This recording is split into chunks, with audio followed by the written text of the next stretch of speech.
समंदर की लहरें डरा रही हैं। डैम की उफनती धारा खौफ पैदा कर रही है। नदी का रौद्र अवतार देखकर दहशत मची। पानी के प्रहार से आशियाने तबाह हो रहे हैं। प्रचंड लहरों के आगे इंसान बेबस है।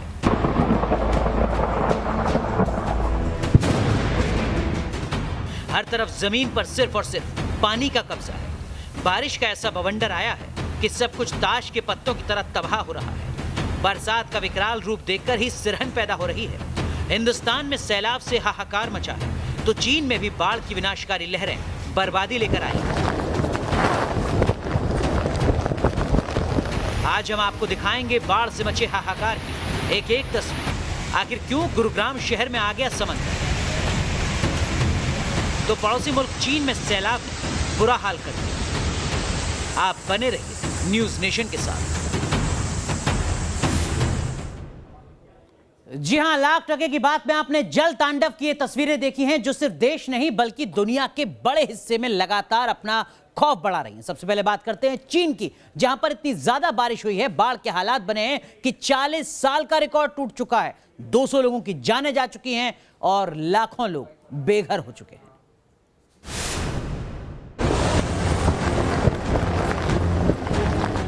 इतनी बारिश, नदियों में इतना उफान कि नदी किनारे एक इमारत उफनती लहरों में समा गई। पल भर में इस इमारत का नामो निशान मिट गया। कुदरत के कहर के आगे इंसान एक बार फिर बेबस नजर आया। इमारत की जमींदोज होने की तस्वीर चीन के गुआंगशी प्रांत की। बांध से निकलता पानी का रेला चीन में बाढ़ की विनाश लीला की गवाही दे रहा है। चीन के हुबेई प्रांत में 3 गॉर्ज रिजर्वोयर में पानी उच्चतम स्तर 76,000 क्यूबिक प्रति सेकंड के पार पहुंच गया है। इस बांध के जलग्रहण क्षेत्रों में भी जलस्तर काफी बढ़ चुका है। इसको देखते हुए डैम प्रबंधन को पानी छोड़ना पड़ा। सिचुआन में यांगजी नदी के जलस्तर के बढ़ जाने के बाद प्रशासन को अलर्ट पर रखा गया है। बताया जा रहा है कि रिजर्वोयर में पानी 5 मीटर से ज्यादा बढ़ सकता है। चीन में बाढ़ का खतरा किस कदर है उसे समझने के लिए इस तस्वीर पर गौर करते हैं। ये तस्वीर सिचुआन प्रांत के मियांगयांग की है। यहाँ उफनती लहरों की वजह से एक पुल के बहने का खतरा है। खतरे को टालने के लिए 2 मालगाड़ियों को पुल पर तैनात किया गया है। बाढ़ से लोगों को बचाने के लिए राहत और बचाव कर्मी लगातार रेस्क्यू ऑपरेशन में जुटे हैं। चांगक्युंग जिले में इमारत में फंसे 2 लोगों को हेलीकॉप्टर की मदद से सुरक्षित निकाला गया। चीन में बाढ़ से हालात बेहद खराब होते जा रहे हैं। दक्षिण पश्चिम चीन के यांगजी नदी के ऊंचाई वाले इलाकों में अधिकारियों को 1 लाख लोगों को सुरक्षित जगहों पर पहुंचाना पड़ा है। 1981 के बाद चोंगकिंग शहर को सबसे भयंकर बाढ़ का सामना करना पड़ रहा है। ड्रोन से ली गई ये तस्वीरें हैं। यांगजी नदी एक शहर से होकर गुजरती है। पूरा शहर कुदरत के कहर से सहमा हुआ है। चीन में बाढ़ का कहर तो देखा ही जा रहा है। तूफान हीगो ने भी दक्षिणी चीन में भारी तबाही मचाई है। बारिश के साथ साथ तेज हवा के झोंकों से हर जगह बर्बादी पसरी हुई है। इस साल बाढ़ और बारिश से चीन में 200 से ज्यादा मौत हो चुकी है। लाखों लोग बेघर हुए हैं। Team news nation. और अब बात करते हैं गुरुग्राम की, वो गुरुग्राम जिसे साइबर सिटी कहा जाता है। लेकिन चंद घंटों की बारिश ने इस शहर की सूरत बिगाड़ कर रख दी है। जिन गगनचुंबी इमारतों पर इस शहर को नाज है, आज उसके पास आसपास भी कई फीट पानी भरा हुआ है।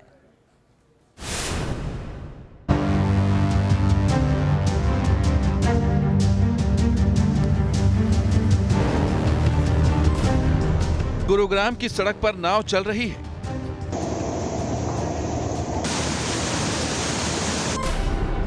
करोड़ों के फ्लैट्स डूब गए हैं।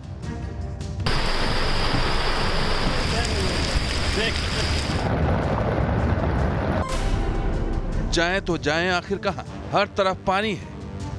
मूसलाधार बारिश और गुरुग्राम बन गया समंदर। ऐसा लग रहा है मानो ये शहर झील में आ गया हो।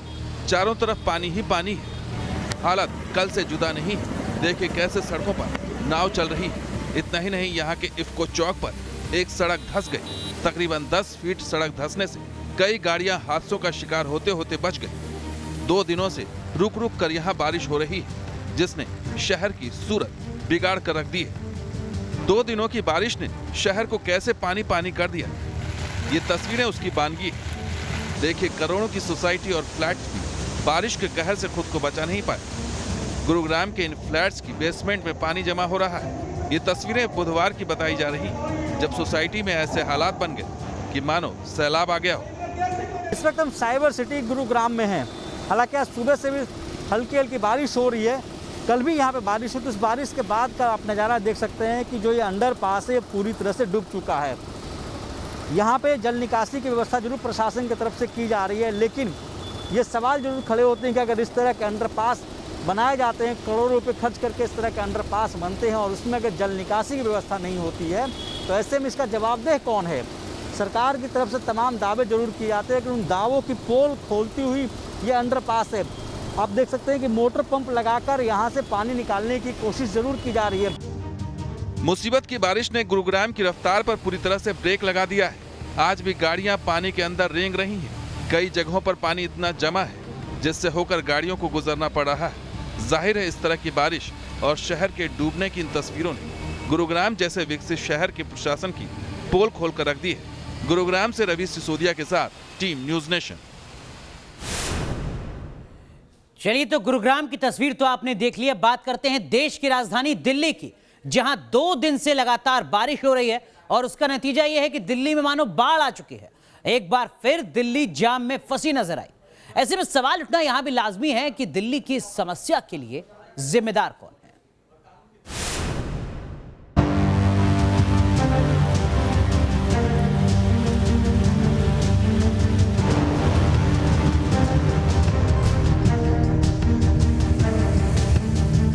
ये दिल्ली है जो पानी में रेंग रही है।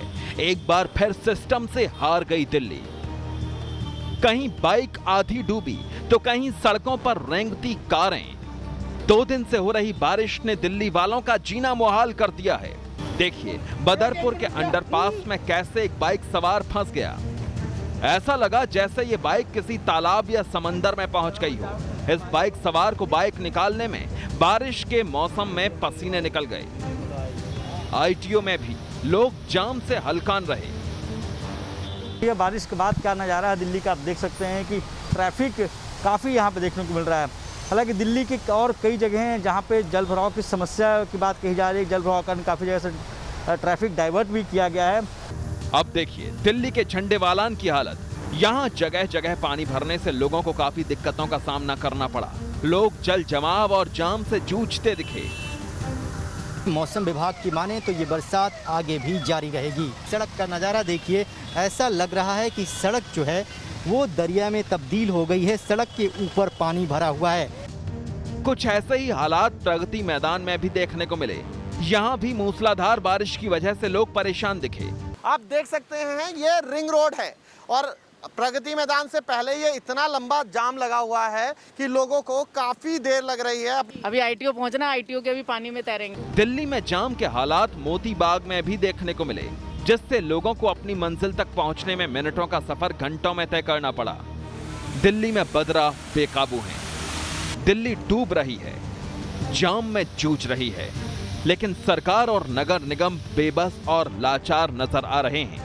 ऐसे में यह कहना गलत नहीं होगा कि दिल्ली भगवान भरोसे है। मोहित बख्शी, रवि सिसोदिया और रविकांत तुराय के साथ टीम न्यूज नेशन। और अब बात करते हैं सुपर पावर के सरेंडर की। जी हां, वो अमेरिका जो अपने हर दुश्मन से निपटने की ताकत रखता है, आग के आगे सरेंडर कर चुका है। तस्वीरें कैलिफोर्निया से आ रही हैं जो हर किसी को डरा रही हैं।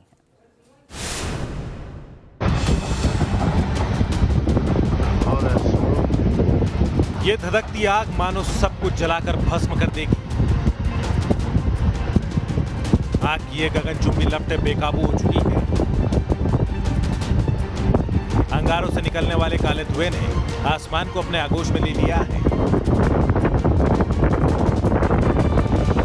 आग की यह तस्वीर है अमेरिका के टेक्सास प्रांत की है। यहां डैलस सिटी में प्लास्टिक फैक्ट्री में भीषण आग लग गई। फैक्ट्री में मौजूद केमिकल ने आग में घी डालने का काम किया। आग से निकलने वाली जहरीली गैस ने बड़े इलाके को अपनी चपेट में ले लिया। आग लगने के बाद शहर में कोहराम मच गया। फायर ब्रिगेड की गाड़ियां सड़कों पर दौड़ने लगी। तस्वीरों में देख सकते हैं कि आग ने कैसे पूरी फैक्ट्री को जलाकर राख बना दिया। आग के आगे अमेरिका कैसे बेबस हो गया है, इसकी एक और तस्वीर देखिए। हाईवे के दोनों ओर का जंगल धू धू कर जल रहा है। ये तस्वीर अमेरिका के कैलिफोर्निया की है। यहाँ आग ने भारी तबाही मचाई है। आग ने जंगल के बड़े इलाके को अपनी चपेट में ले लिया है। ये हाईवे आग के दरिया जैसा दिख रहा है। हाईवे के दोनों ओर का जंगल धू-धू कर जल रहा है। ये तस्वीर अमेरिका के कैलिफोर्निया की है। यहाँ आग ने भारी तबाही मचाई है। आग ने जंगल के बड़े इलाकों को अपनी चपेट में ले लिया है। बताया जा रहा है कि आसमानी बिजली गिरने से आग ने प्रचंड रूप अख्तियार कर लिया। कैलिफोर्निया के जंगलों में आग काफी तेजी से फैलती जा रही है। प्रशासन ने इमरजेंसी घोषित कर दी है और इस त्रासदी को एप्पल फायर नाम दिया गया है। यूएस नेशनल वेदर सर्विस ने इतिहास में पहली बार इस तरह की चेतावनी जारी की है, जिससे अंदाजा लगाया जा सकता है कि कैसे आग के आगे सुपर पावर मुल्क बेबस हो गया है। T news nation. चलिए अब बात करते हैं अमेरिका के ओरेगन की, जहां मौजूद प्रदर्शनकारियों को हटाने के लिए फोर्स का इस्तेमाल किया जा रहा है, क्योंकि यहां प्रदर्शन के दौरान हुई हिंसा के बाद हालात लगातार बेकाबू होते जा रहे हैं।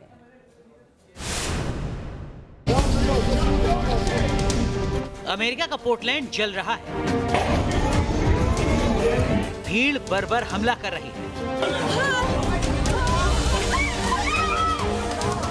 नस्ल भेद के खिलाफ अमेरिका का ओरेगन जल रहा है। पोर्टलैंड शहर में आगजनी हो रही है।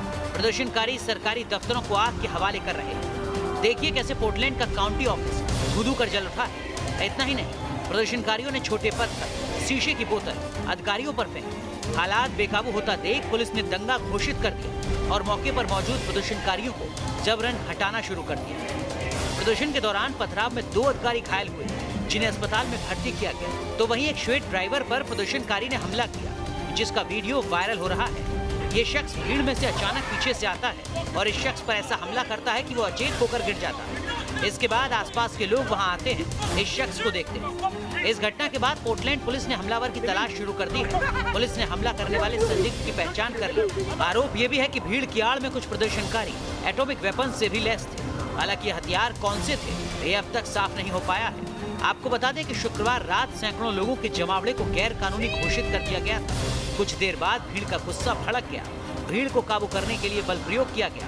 आंसू गैस के गोले छोड़े गए। पुलिस ने हिंसा के मामले में 4 लोगों को गिरफ्तार किया है, लेकिन गुस्से की आग फिलहाल थमती नजर नहीं आ रही। Team news nation. और अब बात करते हैं आगरा की, जहां एक महिला डॉक्टर की हत्या का राज खुल गया। पुलिस ने एक सीनियर डॉक्टर को गिरफ्तार किया है और शुरुआती जांच में सामने आया है कि आरोपी डॉक्टर ने हत्या इसलिए कर दी क्योंकि उसने शादी से इनकार कर दिया था। एक डॉक्टर ने दूसरे डॉक्टर को मार डाला। शादी से इनकार किया तो दे दी मौत। आगरा में डॉक्टर योगिता गौतम की मौत की यही कहानी सामने आई है, जिसने सबको चौंका दिया है। मंगलवार से ही डॉक्टर योगिता गौतम लापता थी, जिनका शव डौकी इलाके के बमरौली कटारा के पास मिला। पुलिस की जांच में पता चला कातिल कोई और नहीं, योगिता को जानने वाला डॉक्टर विवेक तिवारी ही था, जिसने योगिता को सिर्फ इसलिए मार डाला क्योंकि उसने शादी से इनकार कर दिया। पुलिस ने आरोपी डॉक्टर को गिरफ्तार कर लिया है। इतने झगड़े स्टार्ट हो गए और इतनी ज़्यादा हॉट टॉक स्टार्ट हो गई कि जिसमें मैंने गला दबा के उनकी हत्या कर दी। और जब मुझे ये लगा कि गला दबाने के बाद भी वो उनकी मृत्यु नहीं हुई है, तो जनरली मैं अपने एक गाड़ी में चाकू रखता हूँ, उससे मैंने उनके सर पे वार किया और एक सुनसान इलाके में उनकी बॉडी को फेंक दिया और लकड़ियों से ढक दिया। बताया जा रहा है कि डॉक्टर विवेक तिवारी योगिता के साथ पिछले 7 साल से रिश्ते में था। मंगलवार शाम को जालौन जाते वक्त योगिता के साथ उसकी कार में बहस हुई और फिर बात इतनी बढ़ गई कि आरोपी डॉक्टर ने पहले योगिता का गला दबाकर हत्या की और फिर बाद में सिर पर धारदार हथियार से हमला करके उसे मार डाला। और वो dead body doctor Yogita Gautam की थी। हमारी दोनों टीमों ने मिलकर जालौन पुलिस से टाई अप करते हुए आरोपी डॉक्टर विवेक तिवारी को हिरासत में ले लिया गया है। Doctor Yogita Gautam S N medical college में स्त्री रोग विभाग में पीजी की छात्रा थी। आरोपी डॉक्टर विवेक तीर्थकर मेडिकल कॉलेज में योगिता से 1 साल सीनियर था। यहीं दोनों की मुलाकात भी हुई। पुलिस ने हत्या में इस्तेमाल गाड़ी और हथियार बरामद कर लिए हैं। आरोपी ने भी अपना जुर्म कबूल कर लिया है। हो सकता है उसे सजा भी मिल जाए, लेकिन इस डॉक्टर की बातों और हाव भाव से ऐसा लग रहा है कि उसे योगिता की हत्या का जरा भी मलाल नहीं है। Team news nation. चलिए बात करते हैं मध्य प्रदेश के इंदौर की। आप किसी से भी पूछेंगे कि इंदौर में फेमस क्या है तो वो कहेगा इंदौर का पोहा। लेकिन लगातार चौथे साल इंदौर ने अपनी शान में एक नया नगीना गढ़ा है।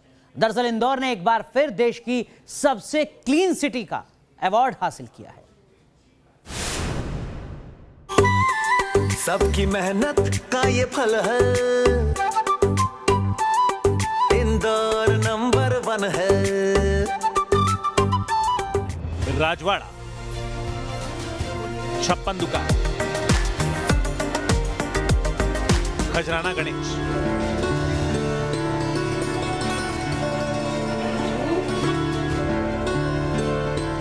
देवी अहिल्या यूनिवर्सिटी, ये इंदौर की पहचान है। लेकिन लगातार चौथे साल इंदौर बेमिसाल साबित हुआ है और ये कमाल है हिंदुस्तान की सबसे क्लीन सिटी का तमगा हासिल करने का। इंदौर को लगातार चौथे साल स्वच्छ शहर का खिताब मिला है। बिल्कुल बहुत अच्छा है, काफी अच्छा है। जो मेहनत थी वो रंग लगी है। तो बड़ी खुशी और प्राउड है। ड्यूटी है, सुबह से लगते हैं हम लोग काम पे। ऐसा नहीं है कि इंदौर सिर्फ सफाई के दम पर ही नंबर 1 आया है, बल्कि निगम के कर्मचारियों के साथ साथ स्थानीय लोगों ने भी इसमें बढ़ चढ़कर सहयोग दिया है। स्थानीय लोगों ने सिंगल यूज प्लास्टिक बैन किया, डिस्पोजल की जगह बर्तन बैंक की व्यवस्था की। इसके साथ ही थैलियों के विकल्प में झोला बैंक भी शुरू किया। इतना ही नहीं, इंदौर ने कचरा प्रबंधन शुल्क के 40 करोड़ रुपए भी वसूले। ये वो शिखर था जिसे कोई दूसरा शहर छू भी नहीं सका। मतलब सफाई के साथ साथ लोगों की जागरूकता ने मिनी मुंबई कहे जाने वाले इंदौर का नाम एक बार फिर रोशन कर दिया। दी न्यूज़ नेशन। चलिए यहाँ रुक रहे हैं कुछ देर के लिए, लेकिन जब लौटेंगे तो लाख टके की बात में आपको बताएंगे क्या है ड्रैगन का संहारक और चीन का म्यांमार प्लान क्या है, वो भी आपको समझाएंगे।